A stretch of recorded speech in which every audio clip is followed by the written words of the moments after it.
TV조선 취재 기자들이 전하는 뉴스의 중심 보도본부 한나인, 저는 신효섭입니다. 피고인 이재명의 시간이 오늘부터 시작됐습니다.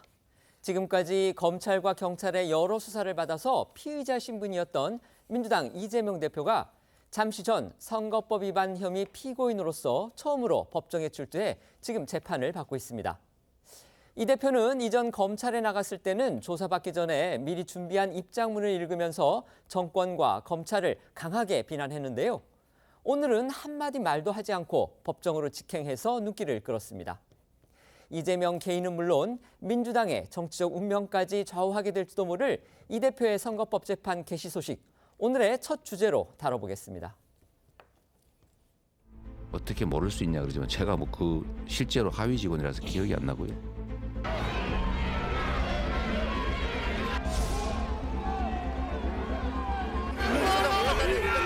백현동 개발부지 의혹에 대해서 여전히 국법을 강요한다는 입장이십니까? 대표님 강성 지지자들한테 자제 요청 안 하십니까?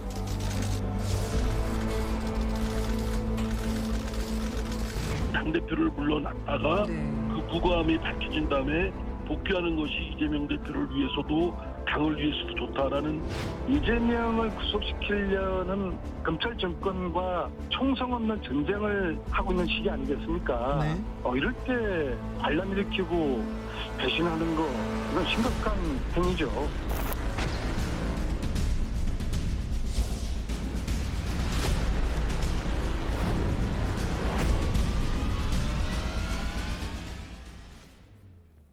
이재명 민주당 대표 검찰청에 나간 데 이어서 오늘은 피고인 신분으로 법원에 출석했습니다. 공직선거법 위반 관련으로서는 첫 재판이 열린 겁니다. 네, 방금 영상으로 보셨듯이 오전 10시 40분쯤에 서울중앙지법에서 이재명 대표에 대한 공직선거법 위반 첫 공판이 열렸는데요. 이 대표는 앞서 대선 과정에서 대장동 핵심 관계자인 고 김문기 전 성남도시개발공사 처장을 몰랐다라고 한 발언과 백현동 부지 용도 변경이 국토부의 협박 때문이었다라고 했던 발언이 허위사실 공표에 해당한다는 혐의를 받고 있습니다. 이 대표는 재판 10분 전쯤인 오전 10시 30분쯤에 법원에 도착을 했고요. 어떤 메시지를 내놓을지도 관심이었는데 검찰 출두 때와는 달리 쏟아지는 기자들의 질문에 전혀 답을 하지 않고 곧바로 법정으로 향했습니다. 이 대표의 오늘 재판 출석 모습부터 보시겠습니다. 검찰 공소 사실에 대해서 어떤 생각이세요? 시장 재직때 김문기 시장 몰랐다는 얘기가 들려오세요? 백현동 개발부지 의혹에 대해서 여전히 국법을 강요한다는 입장이십니까? 대표님 강성 지지자들한테 자제 요청 안 하십니까?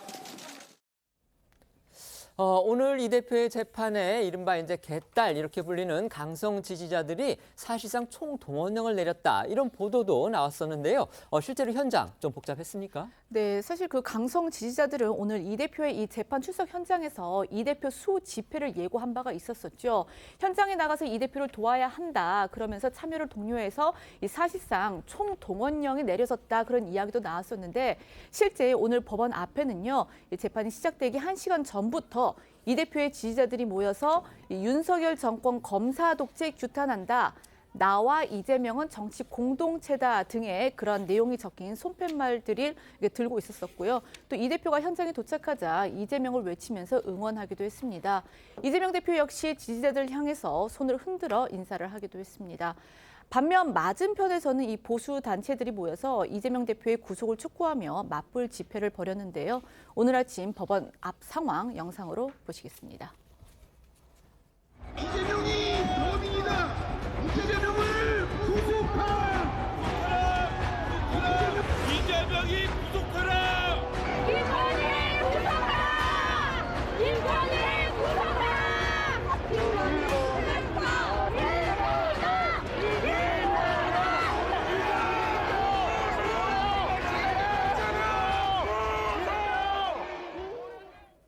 오늘 재판은 원래 오전 10시에 열리기로 그렇게 정해져 있었다고 합니다. 그런데 이재명 대표 측이 요청을 해서 이제 40분가량 늦춰진 거라고 그렇게 알려졌는데요. 결국 피고인이 이제 재판을 늦춘 셈인데 이거 상당히 이례적이라고 하죠. 네, 이 대표 측은 변호인을 통해 서면으로 기일 변경 신청을 해서 당초 오늘 오전 10시로 예정됐던 재판을 40분 정도 늦춰달라고 요청한 것으로 알려졌습니다.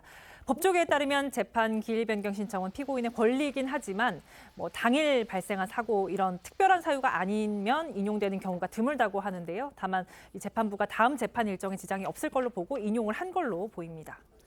이 대표 측이 왜 시간을 늦춰달라고 했는지 그 이유 알려졌습니까? 네, 여러 언론 보도를 종합해보면 이 대표 측은 매주 금요일 오전 9시 반에 당 최고위 회의가 열리다 보니까 오전 10시 재판은 참석하기 어렵다. 시간을 늦춰달라고 요청한 것으로 알려지고 있습니다.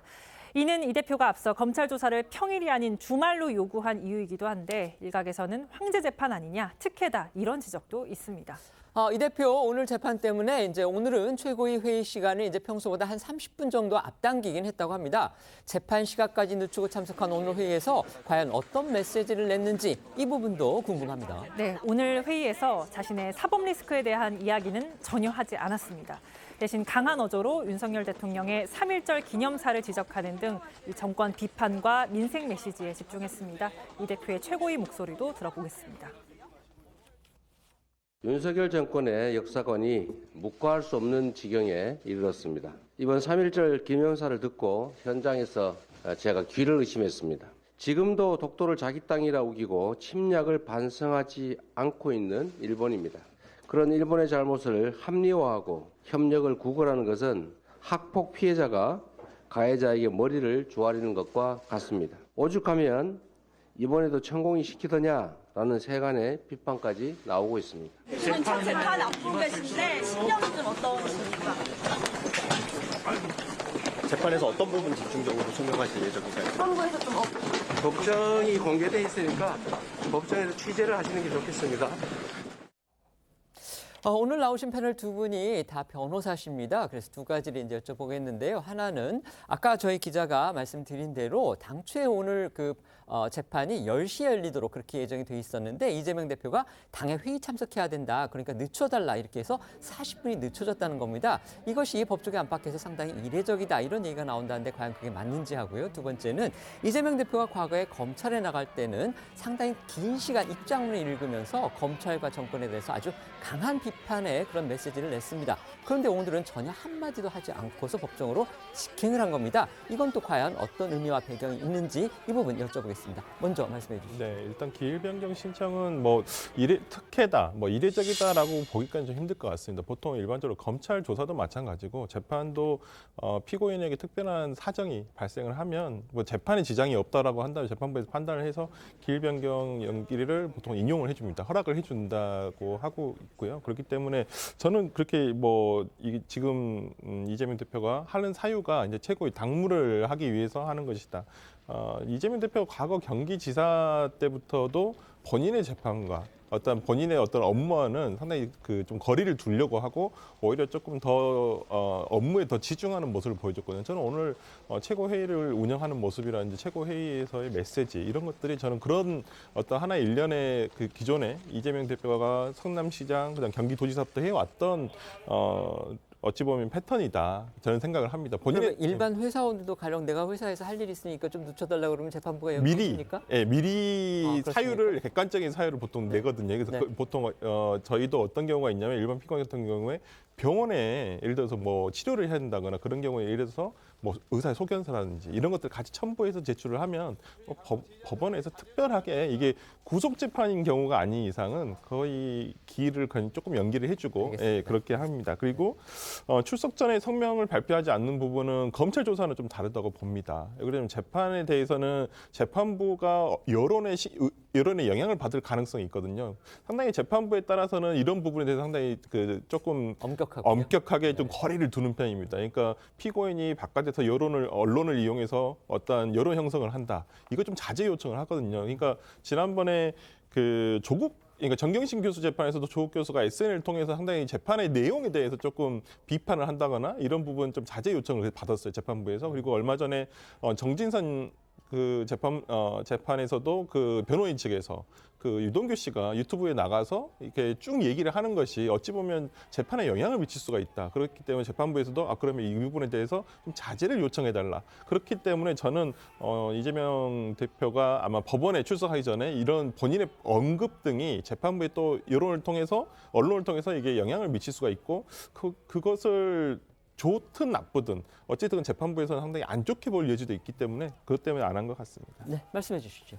일단은 뭐 시간 변경하는 건요. 변호사들이 그 신청을 하면 재판장 재량입니다. 그 받아줄 수도 있고 안 받아줄 수도 있고 그런데 재판 시간 변경하는 거, 공판 시간 변경하는 거는 뭐 드물지 않게 인정을 갖다가 해줘요. 예컨대 이제 변호사들이 그 사건만 하는 게 아니라 사건이 여러 개 겹칠 수가 있지 않습니까? 그런 경우에는 그렇게 사정을 잘 말씀드리면 재판장이 이렇게 연기도 해주는데 그다음에 아마 오늘 재판이 일반적으로 10시부터 시작하거든요. 그런데 오전 재판을 재판부가 다 비워놨을 겁니다. 그렇기 때문에 한 40분 정도 늦게 한다고 해도 특별한 지장은 없었을 것이다라고 생각을 해서 재판장이 허가를 했을 것 같고요.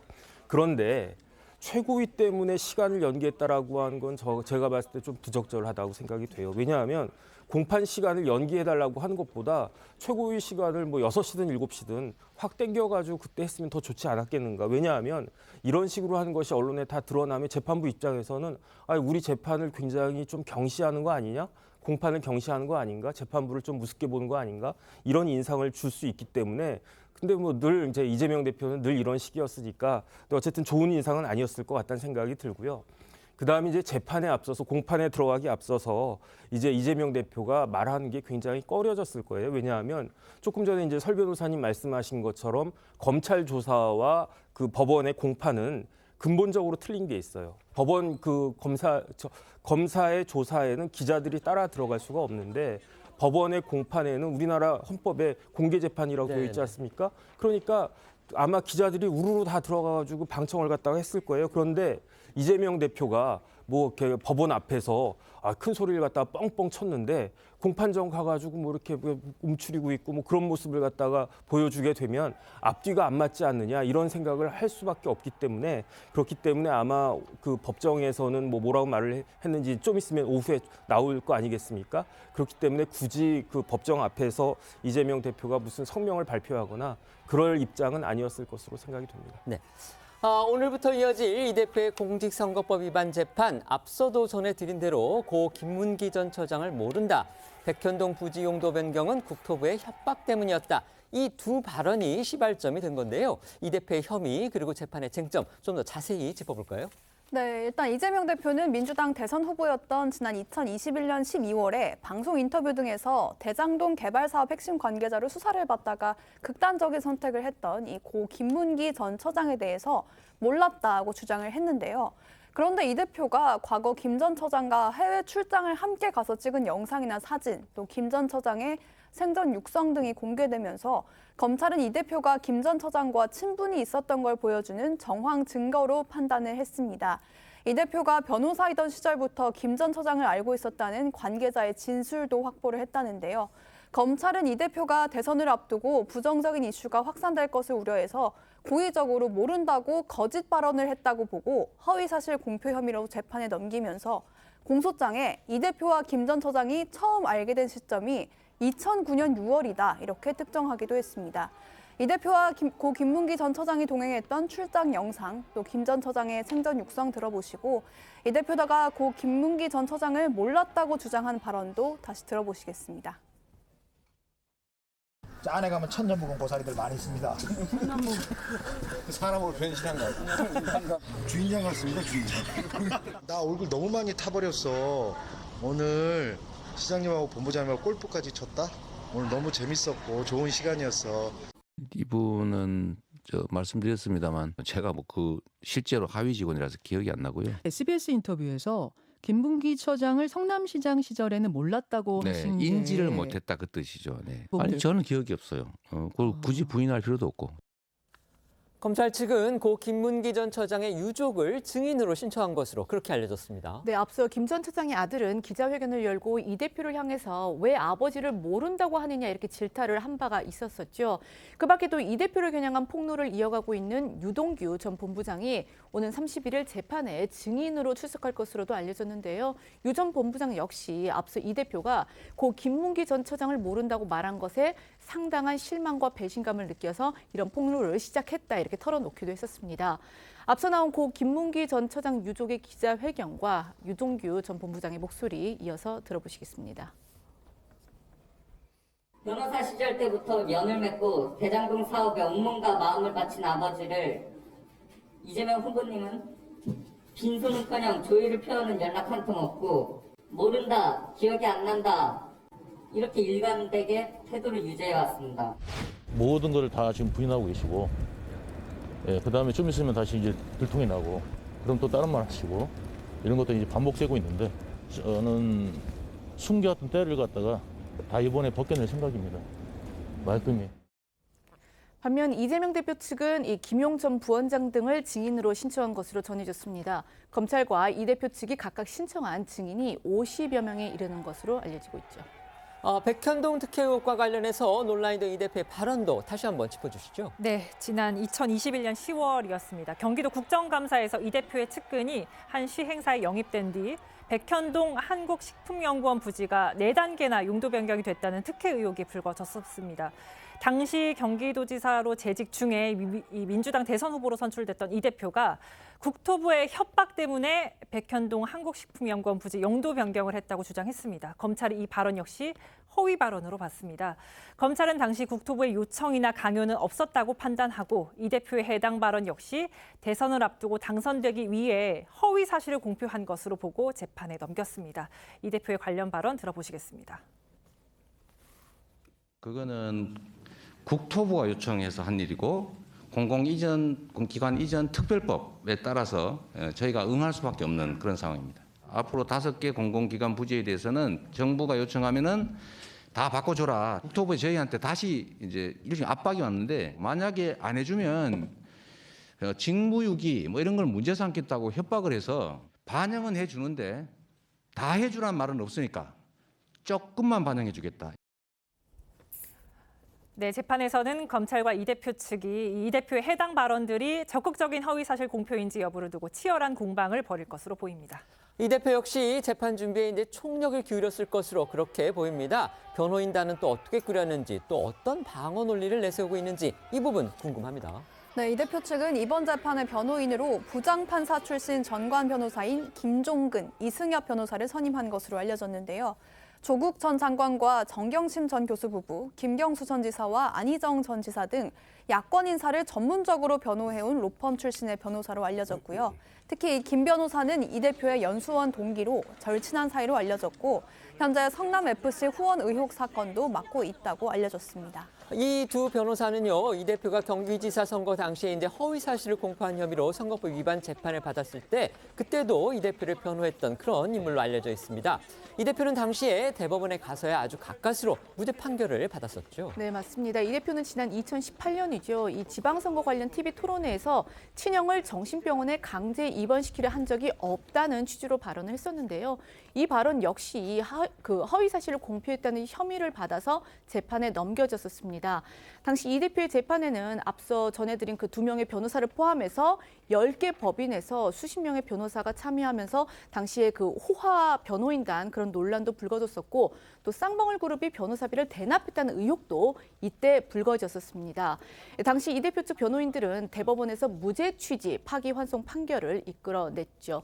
2018년 나왔던 이 대표의 해당 발언과 이 관련 대법원 판결 내용 이어서 들어보시겠습니다. 우리 김영환 후보께서는 저보고 정신병원을 형님을 입원시키려 했다 이런 주장을 하고 싶으신 것 같은데 사실이 아닙니다.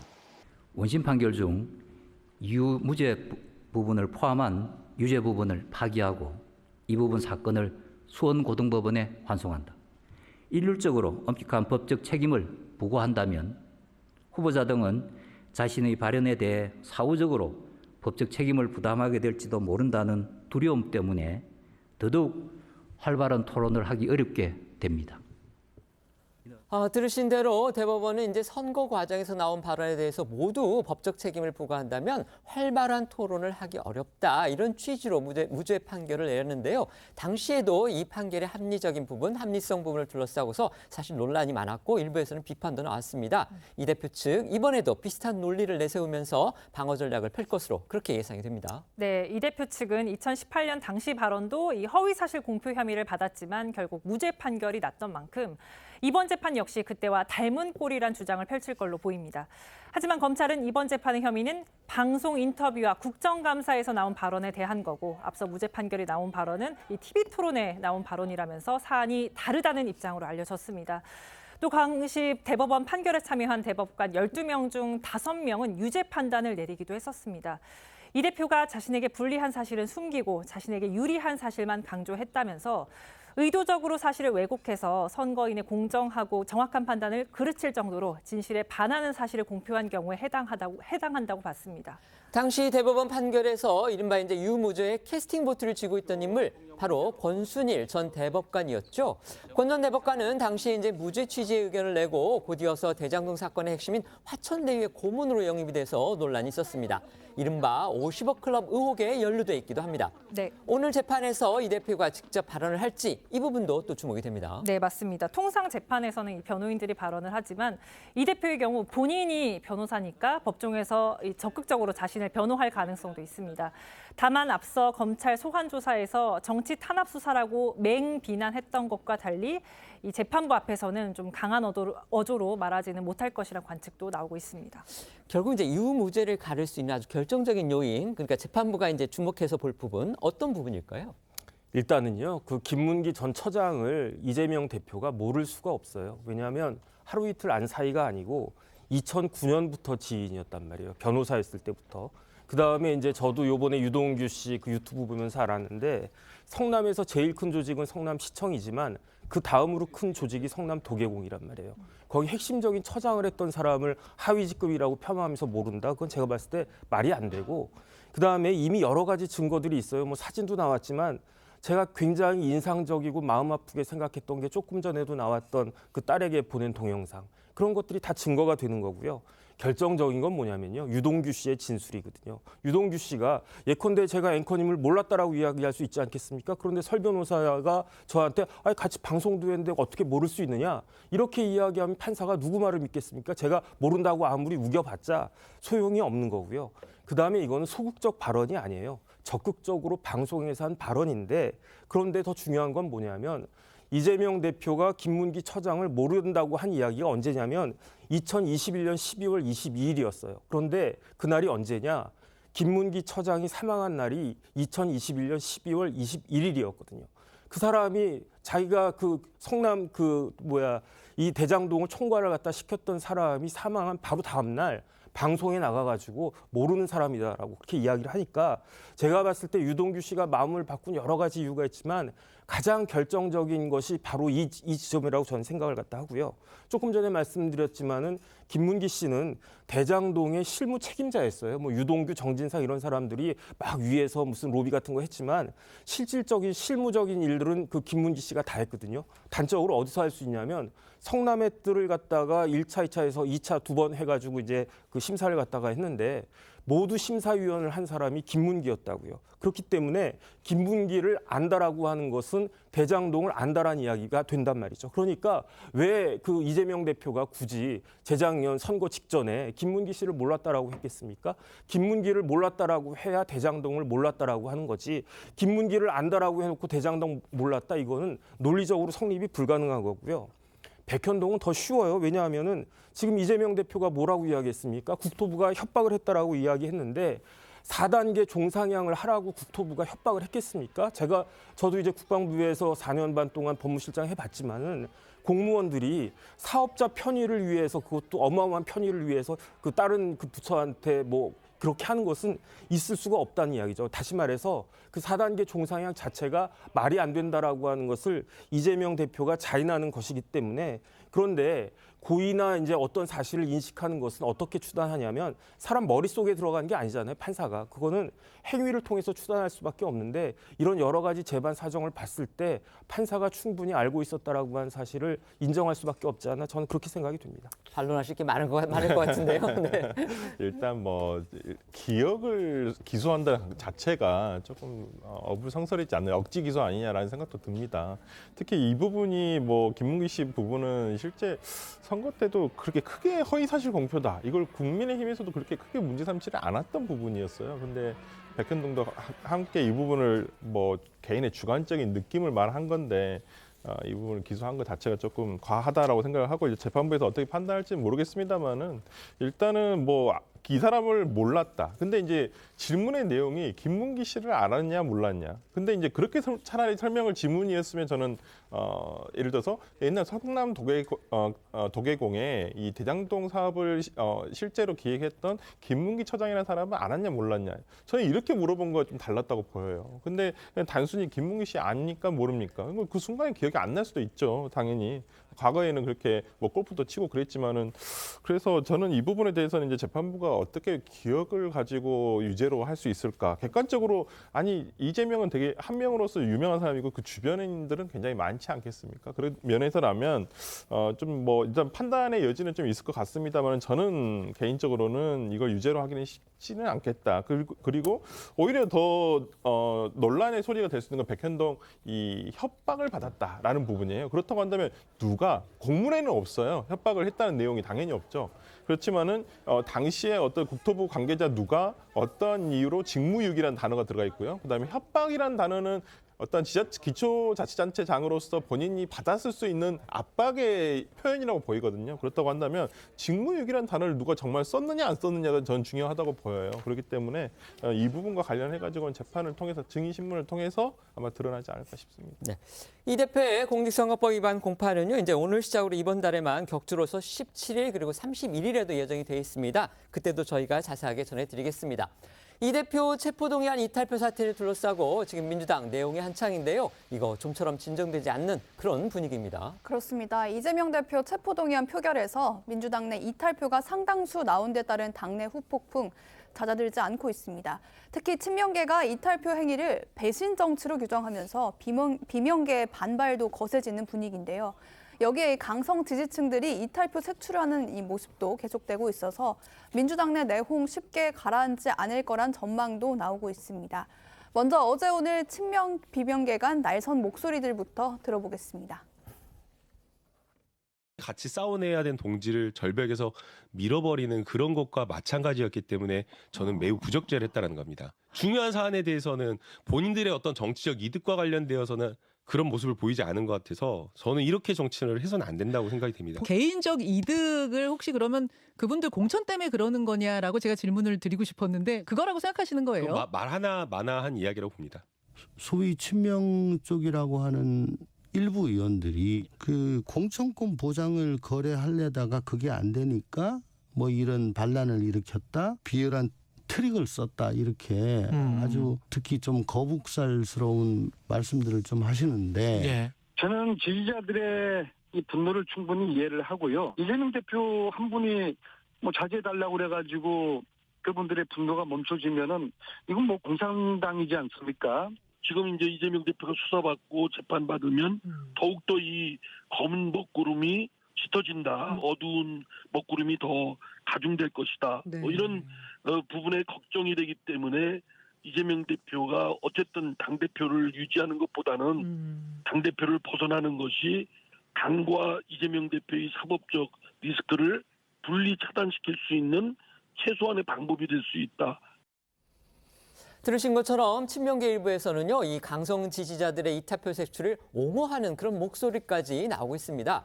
그래서인지 이재명 대표가 자제를 당부했는데도 강성 지지자들의 목소리 그리고 움직임 더욱 강해지는 그런 모양새죠. 네, 이게 이제 이재명 대표의 그 체포 동의안이 가까스로 부결된 이후에 이 민주당 청원 게시판은 이른바 수박 찍어내기 청원으로 도배가 된 상황입니다. 이 수박은 이 대표를 지지하지 않은 즉 이 겉과 속이 다른 배신자라는 뜻으로 쓰이는 그런 은어로 이 대표 측 지지자가 지난 대선 당시 경선 상대였던 이낙연 전 총리의 측근 등을 비난할 때 쓰는 표현이기도 했죠. 지난달 27일 이 대표 체포 동의안이 표결된 직후부터 민주당 국민응답센터에는 이 대표의 강성 지지층, 이른바 개딸이 청원한 것으로 보이는 그런 청원들이 잇따라 올라왔습니다.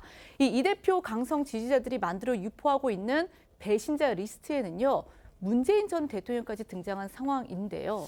그런데 문재인 전 대통령이 이제 이 대표의 사법 리스크 문제에 대해서 관여를 했다거나 아니면 직접 언급을 했다거나 이런 얘기는 저희가 들어보질 못했습니다. 결국 문 전 대통령 시절에 검찰이 대장동 수사를 개시한 거, 그게 결국 문제일까요? 네, 그런 걸로 추정되는 한 포스터를 보여드리겠습니다. 수박 칠적 처단하자라는 제목 밑에 이 문재인 전 대통령과 이낙연 전 대표의 얼굴이 보이고요. 그 밑으로는 5명이 더 포함이 됐습니다.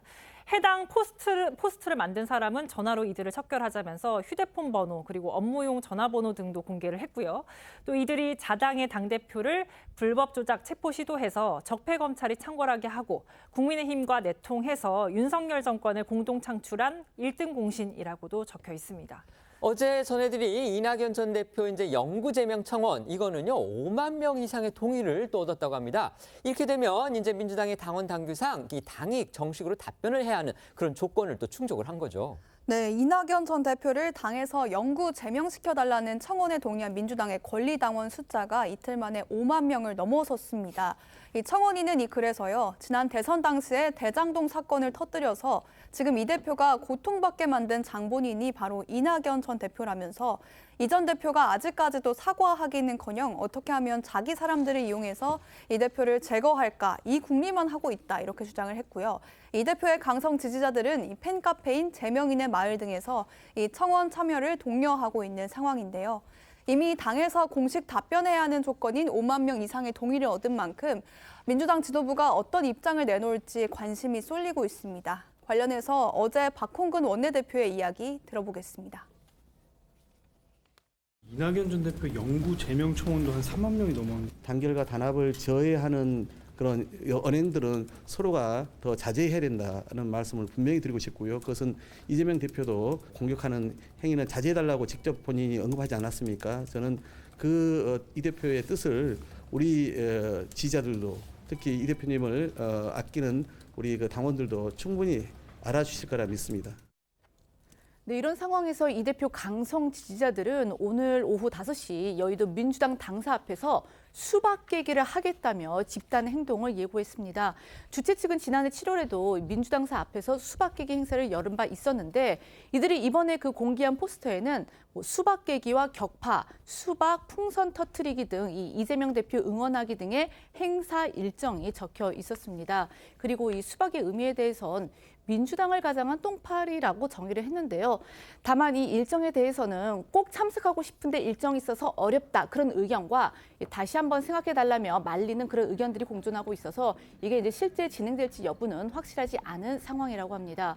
이 민주당 내에서는 집단 행동까지 예고한 강성 지지층에 대한 우려의 목소리가 이어지고 있습니다. 박지원 전 국정원장과 이상민 의원의 목소리 들어보시겠습니다. 이건 해서는 안 돼요. 저도 그러면은 개딸들이 엄청나게 비난해요.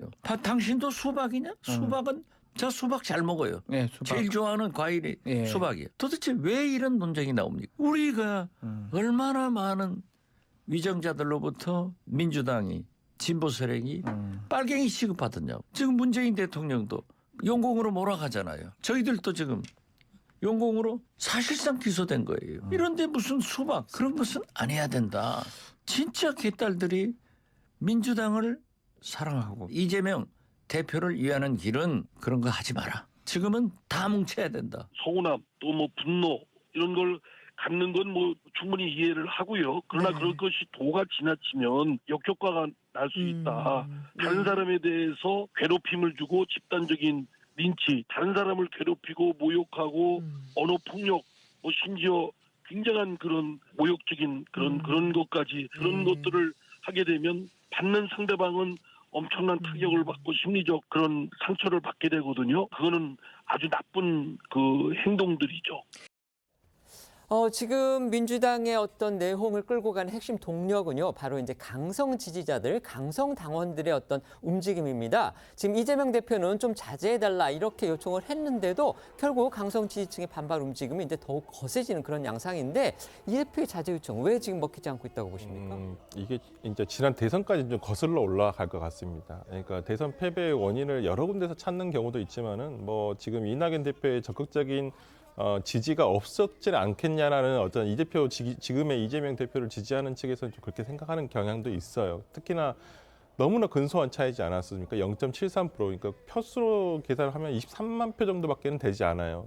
당시에 특히나 근거지라고 볼 수가 있는 호남 지역에서도 투표율이 그렇게 높지는 않았단 말이죠. 그렇다고 한다면 거기에 대한 누구의 책임이냐부터 지금 시작을 해서 어찌 보면 이낙연 당시 상임 고문이 어떤 그 적극적으로 이재명 대표에 대해서 지지하지 않았다라는 어떤 조금 구원이 좀 오랫동안 있었던 것 같습니다. 그렇지만은 저는 오히려 이 지금 소위 이제 적극적인 지지층들이 어떤 갈라치기를 해서는 안 된다고 봐요. 기본적으로 정치란 것은 플러스를 해가서 세력을 더욱더 키워나가야지 떨쳐내기 시작하면 결국엔 고립되거든요. 그렇다고 한다면 지금의 민주당의 지금 당대표도 지금 자제 요청을 하고 있고 그렇기 때문에 저는 예를 들어서 당원들 중에서 지난 대선 때도 보면 민주당원이면서도 국민의힘 윤석열 후보를 지지했던 이런 해당 행위자들은 있어요. 여기에 대해서는 당이 적극적으로 강하게 쳐내야 된다고 생각을 하지만은 같은 지지자,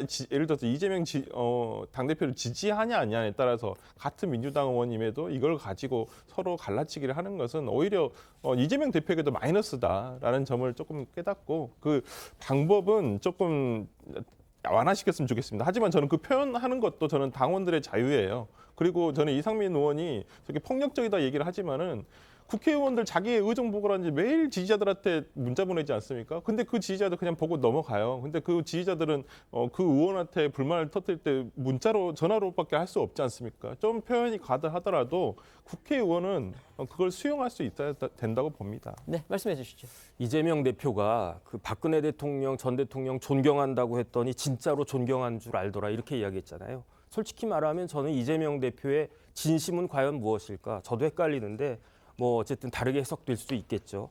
어쨌든 누구보다도 적극적으로 열렬하게 이재명 대표를 지지하는 사람들은 강성 지지자들 아니겠습니까? 아마 강성 지지자들은 이렇게 하는 것이 이재명 대표를 위하는 것으로 판단한 것 같아요. 하지만 제 생각에 이 대표의 가장 큰 지금 문제는 이른바 사법 리스크 아니겠습니까? 그런데 이 리스크의 핵심은 뭐냐면은 법원의 재판이지 그 국회의 의결이 아니거든요. 3명으로 구성된 재판부가 이재명 대표가 유죄인지 무죄인지를 선고하는 게 중요한 거지 국회에서 아무리 뭐 의결하고 뭐 이렇게 해봤자 의미가 없단 말이죠. 그렇기 때문에 제 생각에는 수박 척결에 힘을 쏟을 게 아니라 집단 지성을 발동을 해가지고 이재명 대표의 이번 공판에서 어떤 것이 유리한 논리가 있는가. 제일 중요한 건 뭐 가장 적합하고 유리한 판례 같은 거 찾고 그런 거 하는 것이 훨씬 더 낫지 않을까 저는 개인적으로 그렇게 생각이 듭니다. 그런데 앞으로는요, 이제 민주당의 이런 강성 지지층이 공천에까지 영향력을 행사할 가능성이 있다. 이런 기사가 여러 언론에서 지금 보도가 됐습니다. 이건 또 무슨 얘기인가요? 네, 민주당 혁신위원회가 내년 4월 총선을 앞두고 권리당원 여론조사를 당무감사에 반영하는 방안을 추진하는 것으로 알려졌습니다. 당무감사라고 하면요, 이제 국회의원을 비롯해서 지역위원장들을 상대로 해서 이제 다음 총선에서 누구를 공천하고 누구는 속아낼지 이런 부분을 위한 사전 정지 작업, 사전 조사 작업, 바로 이걸 말하는 거죠. 네, 그래서 권리당원의 상당수를 차지하고 있는 이재명 대표 강성 지지층인 이른바 개딸이 이 공천에 영향력을 행사할 수 있는 길을 열어둔 대목으로 해석되고 있습니다. 조선일보가 입수한 민주당 정치혁신위원회 혁신안 보고서에 따르면요. 혁신위는 이 같은 내용의 당원당규 개정안을 논의해서 이달 중 최고위에 보고할 것으로 전해졌습니다. 네, 특히나 주목이 되는 건요. 당무감사 평가 항목 중에 권리당원 여론조사 비중이 총 100점 중에 20점으로 당원당규 준수나 홍보활동, 운영관리 등에 비해서 2배에서 최대 4배까지 높은 비율이라는 점입니다. 현재 120만 명 정도인 민주당 권리당원 가운데 강성 지지층이 절반 가까이로 추정이 되는 만큼 이 강성 지지층의 표심이 영향을 미칠 가능성이 커지는 건데요. 조선일보에 따르면 한 비명계 인사는 개딸 커뮤니티에서 비명계 살생부가 돌아다니는 마당에 당무 평가를 당원 여론조사에 맡기면 결국 공천에서 비명계를 솎아내겠다는 의중 아니냐 이렇게 말한 것으로 전해졌고요. 실제로 친명계인 김용민 의원은 어제 당원과 지지자들이 공천하는 시스템을 강화해 이 대표 체포 동의안에 찬성한 분들을 심판할 길을 열어야 한다 이런 주장을 하기도 했습니다. 들어보시죠. 가장 바람직한 건 결국에 총선에서 당원들과 지지자들의 선택에 따라서 그분들이 심판하실 수 있게 그 당은 길을 열어주는 게 중요하다. 당원과 지지자들이 공천을 할 수 있는 시스템을 좀 더 강화할 필요가 있다 저는 보고 있거든요. 그런 방식을 통해서 결국에 심판하게 만들고 당원들이 느끼는 분노와 실망감은 매우 정당하고 저는 정의롭다라고 생각해요. 왜냐하면 말씀드린 것처럼 그거는 의원들이 배신한 것이거든요.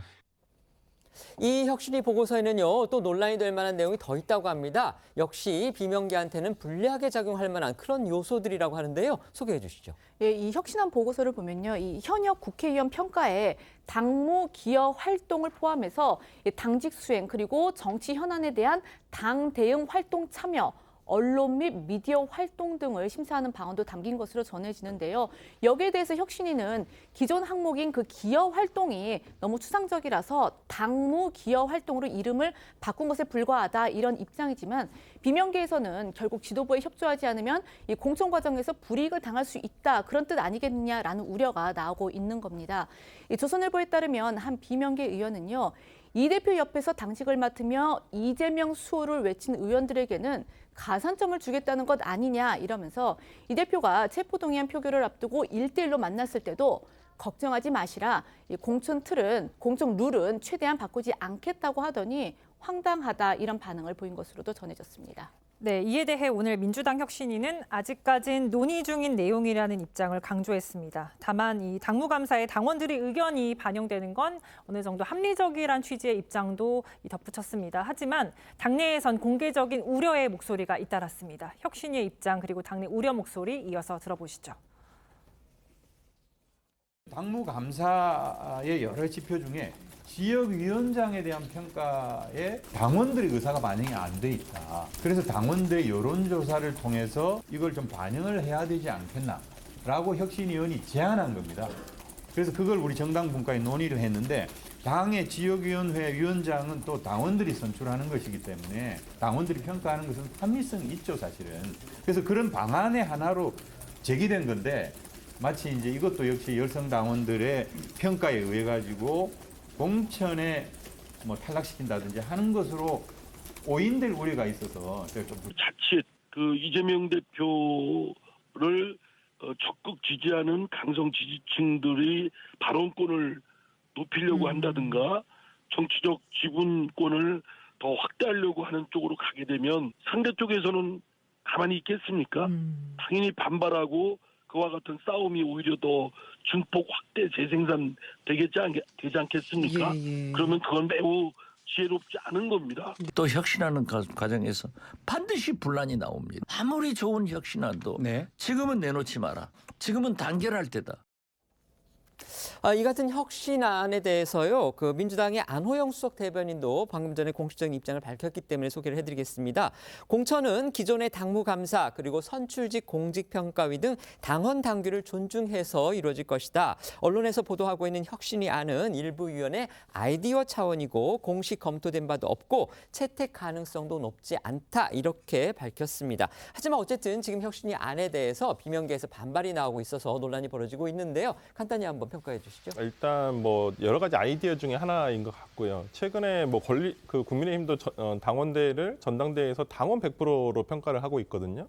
민주당도 지금 권리당원이 124만입니다. 그러니까 본인이 1,000원 이상의 유료로 이제 그 당원인분들이 124만이라는 얘기예요. 그렇다고 한다면 당원이 더 중심이 될 수밖에 없는, 그것이 당원이 124만 정도가 된다고 한다면 저는 어느 정도 민심을 반영할 수 있다고 보이거든요. 그런 아이디어 차원에서 나온 거라고 보입니다. 네, 말씀해 주시죠. 저는 일반론으로는 좋다라고 생각을 하는데, 왜냐하면 이러한 것이 상향식 민주주의를 구현하는 것이 될 수도 있겠다. 하지만 아무리 좋은 제도도 어떤 의도로 어떻게 운용하느냐에 따라 가지고 달라질 수 있지 않겠습니까?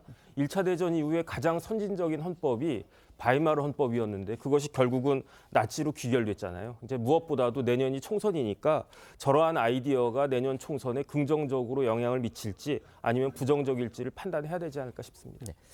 여기에 헌정사 처음으로요 공휴일인 3.1절에 임시국회 개회를 강행했던 민주당이었는데요. 그 소속 의원들이 정작 대거 외국에 나가서 지금 자리를 비웠다고 합니다. 이걸 두고서 논란과 또 비판이 나오고 있죠. 네, 말씀하신 것처럼 민주당은 이 민생 법안 처리가 시급하다는 이유로 이 국민의힘의 반대를 뿌리치고 공휴일인 3월 1일부터 임시국회를 강행을 했습니다. 하지만 민주당 의원 모임인 이 더 좋은 미래 소속 20여 명이 총선 전략을 논의한다면서 베트남 하노이로 3박 4일 일정의 워크숍을 떠났고 이로 인해서 이 홍익표 의원이 위원장인 문체위는 물론이고 기동민, 강훈식 의원이 간사인 법사위 그리고 복지위도 휴업 상태입니다. 또한 이 당 지도부에서는 최고위원인 이 정청래 고민정 의원이 이동통신 전시회 참석을 위해서 지난달 27일 스페인 바르셀로나로 떠났는데 여기에 국민의힘 의원들은 동행하지 않았습니다. 이에 대해 민주당은 여당이 협조하지 않아서 이 상임위 일정 등이 아직 잡히지 않았다며 그나마 워크숍을 할 시간이 이번뿐이었다는 입장을 밝혔지만 국민의힘에서는 방탄국회를 열고는 외유를 떠났다. 이것은 대국민 사기극이다. 이런 비판이 나왔습니다. 이제 대통령실 소식도 알아보겠습니다. 윤석열 대통령 어제 국가보훈처를 국가보훈부로 승격하고 또 재외동 포청을 신설하는 그런 내용을 담은 정부조직법 공포안에 직접 서명을 했습니다. 역대 정부에서 부처 신설과 관련한 법안을 대통령이 직접 서명하는 행사 진행한 거 이번이 처음이라고 그렇게 알려졌습니다. 그렇습니다. 말씀하신 대로 부처 신설과 관련한 법안의 전자결재를 대신해서 이례적으로 대통령이 직접 서명식까지 한 것 역대 정부 통틀어서 이번이 처음이라는데요. 윤 대통령은 서명식에 초청된 국가유공자와 유족 등이 지켜보는 가운데에서 책상에 앉아서 서명을 마쳤고 이어 국가보훈부 승격과 관련해서 보훈 문화는 곧 국격입니다. 국가보훈부 승격을 축하합니다. 이런 메시지를 남겼습니다. 이로써 1961년 군사원호청으로 출발한 국가보훈처가 62년 만에 장관급 부처인 국가보훈부로 격이 높아졌습니다. 관련해 윤 대통령의 목소리 듣고 오시죠. 한 국가의 품격은 누구를 기억하느냐에 달려 있다고 했습니다. 가장 중요한 것은 국가를 위해 희생하고 헌신한 분들이 존중받고 예우받는 보훈 문화의 확산입니다. 정부는 호국 영웅들을 한치의 소홀함 없이 책임 있게 예우할 것입니다. 호국 영웅들께서 온몸으로 지켰던 자유의 정신을 더욱 소중하게 지켜나가겠습니다. 이날 서명식에는 2002년 제2연평해전에서 숨진 고 윤영아 소령 유가족과 2010년 천안함 피격 사건 전사자 고 김태석 해군 원사 유가족 그리고 2015년 목함지뢰 폭발로 중상을 입고 장애인 조정 선수로 활동 중인 하채연 씨를 비롯해서 25명이 초청이 됐습니다.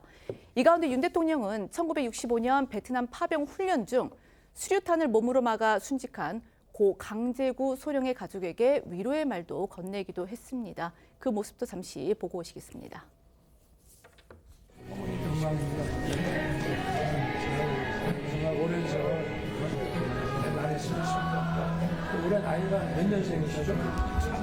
64년생. 그러면 강제구 소령께서 65년과 2년에 5년이죠. 그러면 정말 아버지 기억이 참 수시겠네요. 베트남 전 파병 4월 그 장병도 훈련시키다가 정말 일을 많이 하고 싶어서 좋았습니다. 윤 대통령 오늘 오전에는요 납세자의 날 기념식에 참석했습니다. 대통령이 이 기념식에서 참석한 것 1970년 박정희 전 대통령 이후에 53년 만에 처음이라 더욱 눈길을 끌었는데요. 축사 내용 한번 소개해 주시죠. 네, 윤 대통령은 오늘 과거의 부동산 세제와 같이 정치와 이념에 사로잡혀 무리한 과세로 국민을 힘들게 하고 재산권을 과도하게 침해하지 않겠다고 했습니다.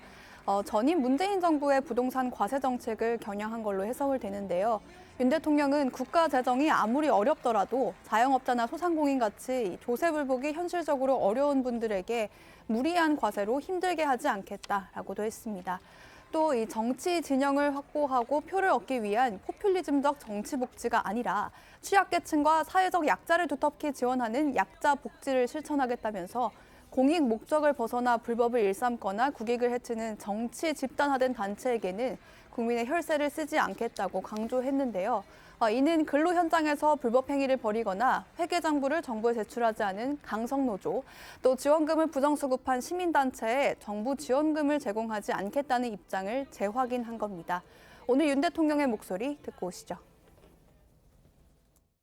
과거의 부동산 세제와 같이 정치와 이념에 사로잡혀 무리한 과세로 국민을 힘들게 하고 재산권을 과도하게 침해하지 않겠습니다.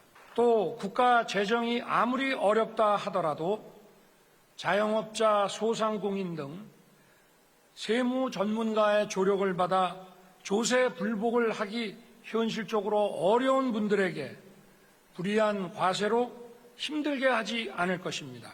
본래 공익 목적에서 벗어나 불법을 일삼거나 국익을 해치는 정치 집단화한 단체에게는 국민의 혈세를 단 한 푼도 쓰지 않을 것입니다. 대통령 부인 김건희 여사 관련 소식도 있습니다. 검찰이 김 여사가 운영하는 전시기획사 코바나 콘텐츠의 대기업 협찬 후 이 부분에 대해서 최종으로 무혐의 처분했다, 이런 소식이 어제 전해졌습니다. 이번 결정으로 김 여사는 이제 관련 혐의에서 모두 벗어나게 된 그런 상황입니다. 네, 검찰이 어제 김건희 여사가 운영하던 전시기획사 코바나 콘텐츠가 기업들로부터 부적절한 협찬을 받았다는 의혹에 대해 최종 무혐의 처분을 내렸습니다. 코바나 콘텐츠는 2018년 알베르토 자코메티전 그리고 2019년 야수파 걸작전을 주관하면서 각각 대기업 10곳과 17곳의 후원을 받았습니다. 이때 윤 대통령은 2018년 서울중앙지검장으로, 야수파 걸작전 주관 즈음에는 검찰총장으로 지명돼서 김 여사 주관 전시회의 기업 후원금이 이 윤 대통령의 직무와 관련한 청탁용 아니냐는 의혹이 제기됐었습니다. 하지만 검찰은 관련자들을 조사한 결과 증거가 충분하지 않아서 혐의가 없다고 판단했습니다. 또 같은 혐의로 고발됐던 윤 대통령 그리고 김 여사의 어머니도 함께 불기소 처분됐습니다. 관련해서 전시기획자로 활동하던 김 여사의 모습 그리고 김 여사를 둘러싼 의혹에 대해서 강력히 부인했던 과거 윤 대통령의 목소리 듣고 오시겠습니다. 작품처럼 시대의 상징성과 그다음 이런 조형적인 아름다움이 두 가지가 매치가 돼서 훌륭하게 조화되는 작품이 더 이상 없다는 거죠. 자코메티의 지금 미술에서의 시장 가격은 전 세계를 통해서 가장 비싼 작품이에요.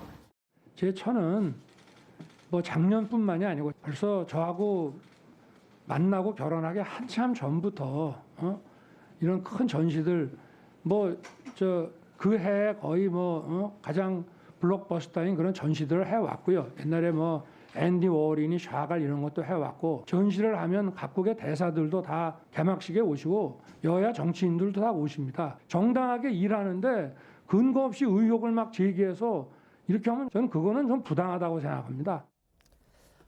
이로써 김 여사는 이제 관련 혐의에서 벗어나게 됐지만요. 무혐의 처분의 정당성과는 별개로 과연 검찰의 수사 과정이 정당했느냐, 이 부분을 놓고서는 야당을 중심으로 여전히 비판적인 의견이 나오고 있습니다. 네, 야당에서는 김 여사가 이 기업들의 협찬을 받을 때부터 이미 고위직 검사의 부인이었고, 이후에는 검찰총장과 대통령의 부인이었기 때문에 수사가 형식적으로 이뤄졌다, 이렇게 주장하고 있습니다. 검찰은 김 여사에 대해서는 서면 조사만 2차례 진행했었고 출석 조사는 한 번도 하지 않긴 했습니다. 그런데 반대로 기업 관계자들은 휴대전화 포렌식 등의 강제 수사를 받았는데 김 여사에게는 이런 절차가 시행되지 않은 건데요. 하지만 이에 대해서 검찰 관계자는 이 피고발인 조사 여부나 구체적인 방식은 혐의 내용이나 성격, 또 증거 등을 고려해서 결정하고 반드시 출석 조사를 해야 하는 건 아니기 때문에 김 여사의 경우에는 서면 조사만으로 사실관계를 확인할 수 있어서 출석이 필요하지 않았다, 이렇게 설명했습니다. 야당에서는 이재명 대표의 성남FC 사건은 이제 경찰이 불송치를 결정했는 대로 이걸 뒤집고서 재수사해서 구속영장까지 청구한 검찰이다. 그런데 막상 김 여사에게는 면죄부를 줬다, 이런 비판도 내놓고 있습니다. 네, 일부 언론에서는 이 코바나 콘텐츠 협찬 의혹 사건을 검찰이 제3자 뇌물 혐의로 구속영장을 청구한 이재명 대표의 대표의 성남 FC 후원금 의혹과 비교하고 있는데요. 즉 김 여사 사건 역시 제3자 뇌물에 해당할 여지가 없느냐 이런 취지입니다. 이와 관련해 검찰 관계자는 이재명 대표의 성남 FC 사건과 이 김 여사 후원금 의혹의 차이점이 무엇이냐 이런 이제 언론 질문에 대해서 성남지청에서 이송받아서 구속영장을 청구한 것이라서 일단 구체적 내용을 전제하고 설명드리긴 어렵다면서 이 일반적 법리상 제3자 뇌물죄가 성립하기 위해서는 대가성 부정 청탁이 있어야 하는데 김 여사 사건의 경우는 없었고 이 정상적인 협찬에 따른 제공이었다는 부분이 확인이 됐다라고 말했다고 합니다. 네. 검찰이 결국 김건 여사의 코바나 콘텐츠 대기업 협찬 의혹에 대해서 최종적으로 무혐의 처분을 했습니다. 이거 어떻게 보십니까? 일단 핵심은요. 부정한 청탁이나 대가성이에요. 검찰은 이러한 부정한 청탁이나 대가성이 없다라고 한 이야기이고 여기에 대해서 이의를 제기하려면 민주당은 과연 검찰이 그 협찬 기업한테 무엇을 해줬는지 밝혀야 되거든요. 관련해서 판례가 있습니다. 옛날 신정아 사건 때 변양균 수석이 무죄를 받았어요. 왜냐하면 그때 법원이 기업의 문화예술, 스포츠 등 지원하는 것은 기업 이윤의 사회적 환원이고 그 기업의 이미지 홍보 수단이기 때문에 이거는 무죄다 그렇게 나왔기 때문에 그다음에 여기에 대해서 검찰을 믿지 못하겠다라고 하면 민주당 입장에서는 공수처에다 이 사건 한번 맡겨보는 게 좋지 않겠나 싶습니다. 네, 말씀해 주시죠. 그 과정이라든지 이런 부분에서 과연 지금 이재명 대표에 대한 수사와 비교를 안 할 수가 없습니다. 예, 그렇기 때문에 특히 소환 한 번도 없이 결론을 내렸다는 부분에 대해서는 납득할 수가 없고요. 이렇게 함으로써 검찰이 오히려 더 비판을 받는 거예요. 그렇기 때문에 지금 어찌되었든 간에 도이치모터 사건과 관련해가지고 이 사건까지도 아마 민주당에서는 특검을 주장할 여지가 더 높아지지 않을까 싶습니다. 네. 이번에는 분위기를 바꿔서요. 점점 열기를 더해가고 있는 미스터트롯2 얘기를 나눠보겠습니다. 영상 먼저 보고 오겠습니다. 있는 걸 다 보여드려야겠다. 모든 걸 담아서 해야겠다. 잘할 수 있지. 해보자. 잘하면 돼. 가진 것처럼 그렇게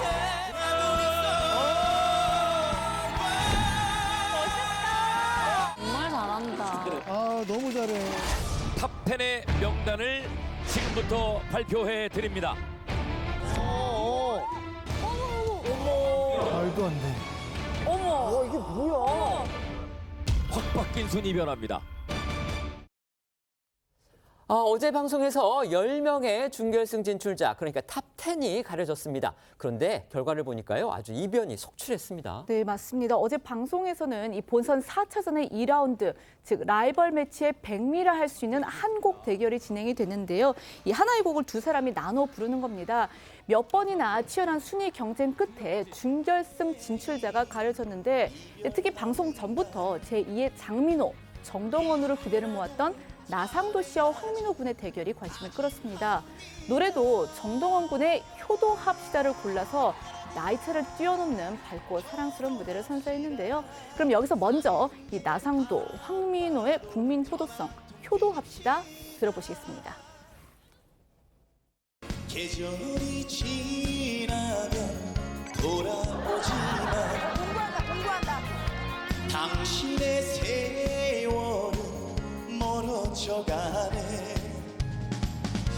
당신과 내일이 이별하는 날 이제라도 잘해야지 다짐합니다. 여러분 효도합시다. 사는 게 바빠도 전화 좀 드립시다. 보면서 살아온 당신 늦기 전에 효도합시다.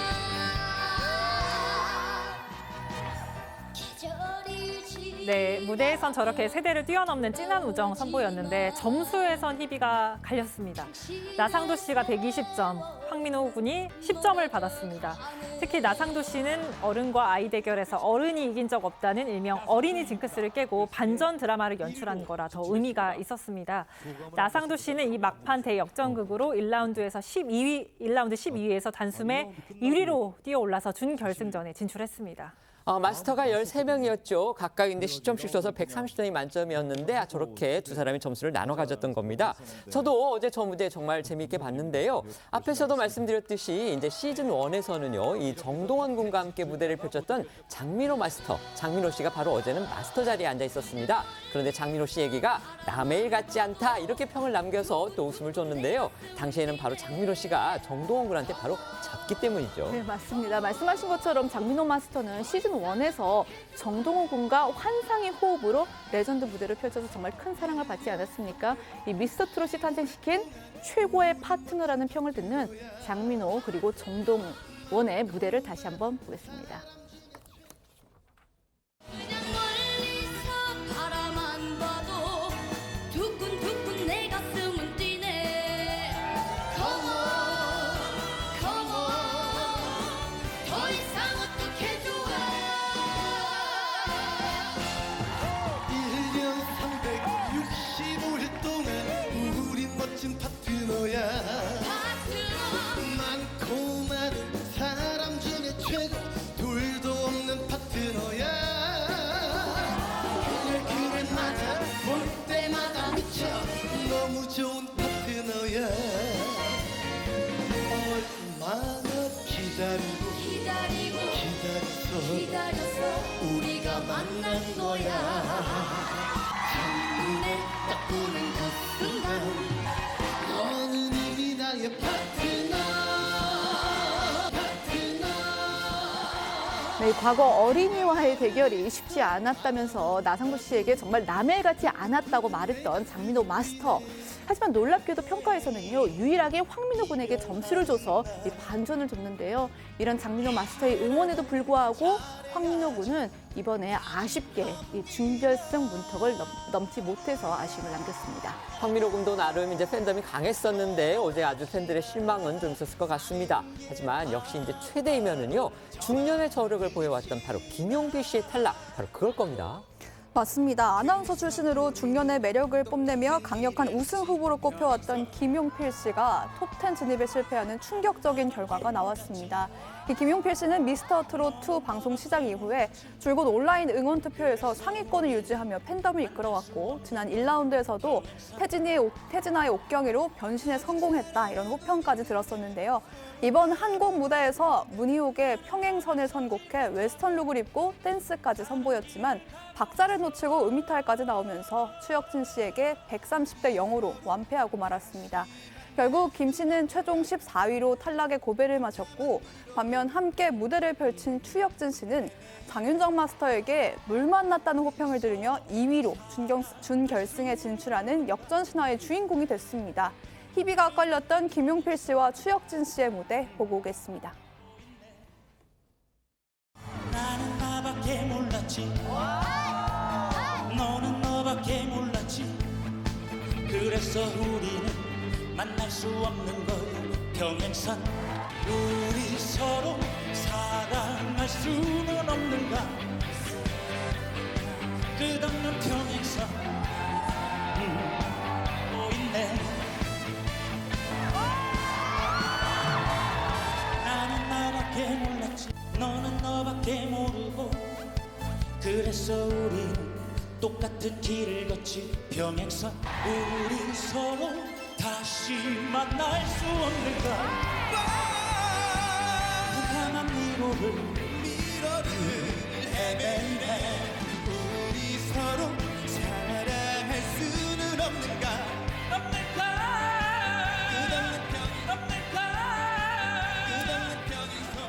김용필 씨의 탈락에 대해서는 정말 아쉽다는 네티즌들의 평이 아주 줄을 이었습니다. 하지만 어디까지나 이거는 이제 실력을 비교해서 검증하는 그런 경연이기 때문에요. 현장에서 보여드린 것처럼 여러 차례 실수한 거 정말 치명적일 수밖에 없는 그런 결과인 거죠. 어제 경연은 마스터들의 점수를 이제 두 사람이 나눠가는 방식이라서 지난 시즌에서도 한국 대결을 펼친 뒤에 충격적인 완패 무대가 나온 적이 있습니다. 네, 그게 바로 이제 시즌 1 우승자인 이명웅 씨와 최근 대체 복무를 마치고 팬들 곁으로 돌아온 김수찬 씨의 한곡 무대인데요. 당시 두 사람은 애절한 감성의 무대를 펼쳐서 박수를 받긴 했지만 승부에서는 김수찬 씨가 이명웅 씨에게 300대 0으로 완패하면서 결승 진출이 좌절된 바가 있었습니다. 하지만 두 사람의 무대는 아직도 이 서로의 매력이 빛나는 최고의 무대라는 극찬을 받으면서 해당 동영상이 2,200만 뷰가 넘는 조회수를 기록하고 있는 중인데요. 이명웅 씨와 김수찬 씨가 부르는 주현미 씨의 울면서 후회하네 다시 한번 들어보겠습니다. 이 마음 다 바쳐서 믿었던 그 사람 사랑의 상처만 남기고 떠나갔네. 상처난 내 마음을 달랠 수도 없으면서 울면서 후회하네.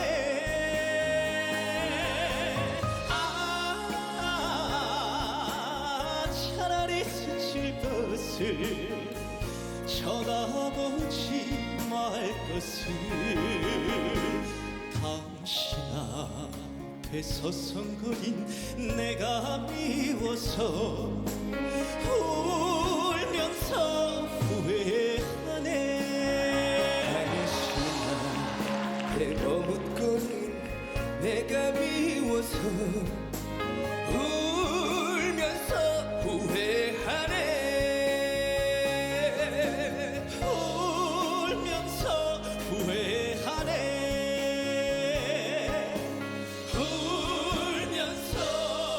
지난 1라운드에서 1위였던 안성훈 씨, 어제는 또 역전패 징크스에 또 진땀을 흘렸습니다. 네, 그렇습니다. 안성훈 씨는 지난 팀 미션에서 메들리로 1위를 차지하고도 대장 대결에서 긴장감을 이기지 못해 꼴찌를 하면서 눈물을 보였었죠.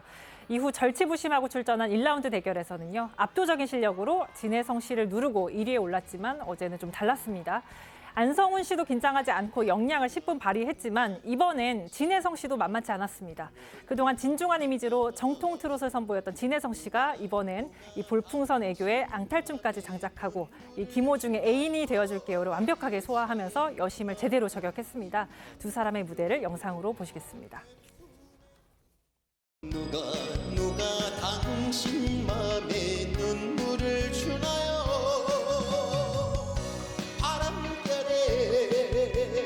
떨어지는 건지 이 여자의 마음인가요? 색다르다. 내 품에 안겨 내 품에 안겨 걱정이 많아요. 영원히 지켜줄게요.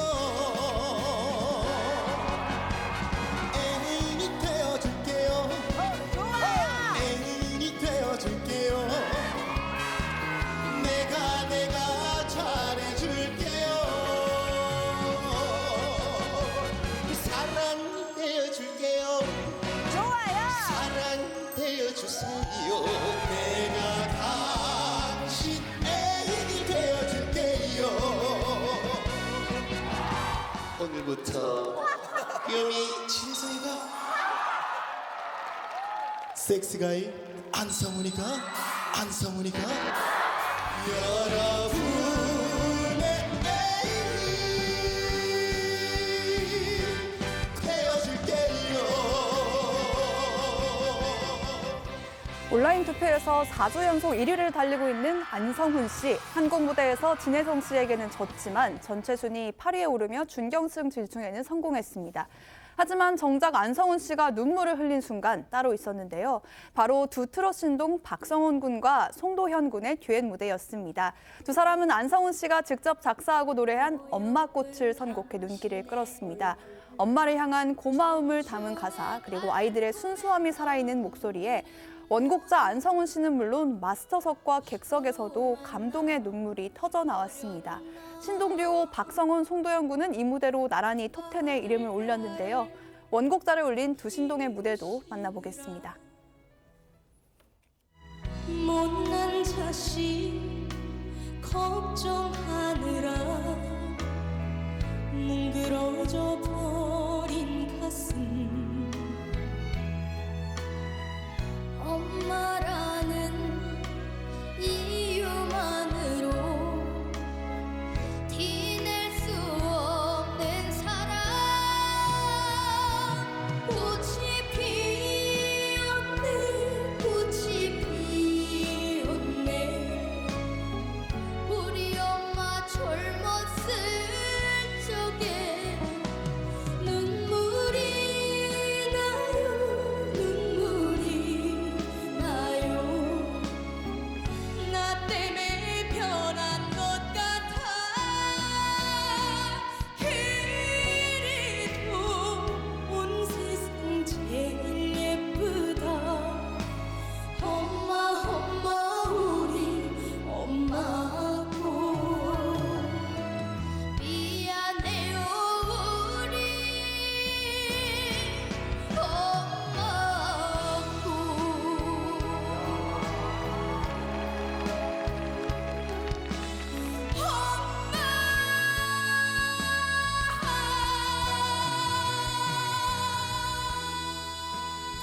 이제 다음 주부터는요, 이제 생방송을 통해서 아주 더 생생한 트롯 보이스들을 만날 수 있는 그런 기회가 있습니다. 네, 그렇습니다. 이제 최종 왕자의 주인공이 탄생하기까지 준결승과 결승 단 2개의 관문만을 남겨둔 상태인데요. 다음 주 준결승 전부터는 그 생방송으로 진행이 될 예정입니다. 준결승에 진출한 톱10, 나상도, 추혁진, 최수호, 박지연, 송민중, 그리고 진욱, 진혜성, 안성훈, 송도현, 박성온 이렇게 10명의 참가자들이 더욱 생생하고 긴장감 넘치는 무대를 펼칠 예정이라고 하니 기대하셔도 좋을 것 같습니다. 어제 방송을 통해서 이제 탈락한 분들은 또 5월부터 그 미스터 트로트 콘서트를 하니까요. 거기서 아마 보실 수 있을 겁니다. 팬분들 아쉽더라도 조금 참아주시면 좋겠습니다. 어제 어쩌다 이전일이 코너에서 이 톱스타들의 특별 세무조사, 그다음에 추징금 소식 저희가 전해드렸었는데요. 오늘 권상우 씨의 소속사 측에서 그 의혹에 대해서 추가 입장을 밝혔기 때문에 저희가 전해드리겠습니다. 소속사 측은 슈퍼카 5대를 구매했다, 이런 의혹 보도에 대해서 세금 탈루에 활용한 것이 아니다, 그런 보도는 명백히 사실이 아니다. 세무조사 당시에 법인 소유 차량은 국산 차량 2대, 수입 차량 2대, 총 4대였고요. 그다음에 세무조사에서도 업무용 법인 차량으로 다 인정이 됐기 때문에 문제가 없다, 이렇게 해명했습니다. 또 문제가 된 차량을 모두 매각했다는 이런 보도에 대해서도요, 이건 사실과 다르고 필요에 의해서 수입 세단 1대를 매각했을 뿐이다, 이렇게 설명했습니다. 저희는 1분 뒤에 다시 돌아오겠습니다. 오늘 준비한 소식은 여기까지입니다. 저희는 다음 주 월요일 오후 1시에 더 핫한 소식으로 찾아뵙겠습니다. 시청해 주셔서 고맙습니다.